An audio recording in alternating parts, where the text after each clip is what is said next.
দর্শক, আমি এই মুহূর্তে আছি, আপনাদেরকে যদি জানিয়ে রাখি, এটি হচ্ছে নোয়াখালী জেলার একেবারে দক্ষিণ অঞ্চলের যে হাতিয়া উপজেলাটি রয়েছে, সেই হাতিয়া উপজেলার চেয়ারম্যান ঘাটে অবস্থান করছি।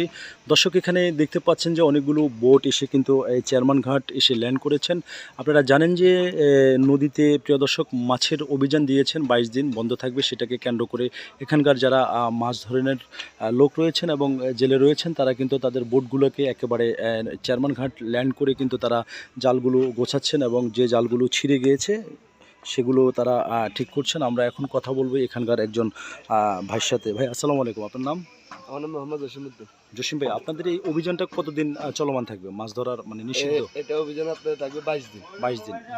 আজকে কয়দিন হয়েছে? হবে তো আজকে লাগে 4 দিন না? 4 দিন। আচ্ছা, তো এই 22 দিন আপনারা নদীতে যাবেন না? না।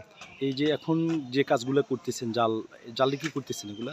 জাল আমরা এগুলা ওই হাতে গেছে, এগুলা খুলতেছি আর মালিকের বুঝে দেবো, আমাদের হিসাব করে আমরা চলে যাবো। আবার অভিযানের পরে যদি নামি তখন নামবা, যদি না নামি তাহলে মালিকের। আচ্ছা, আপনারা এক একবার যদি মাছ ধরতে সাগরে যান, কতদিন থাকেন?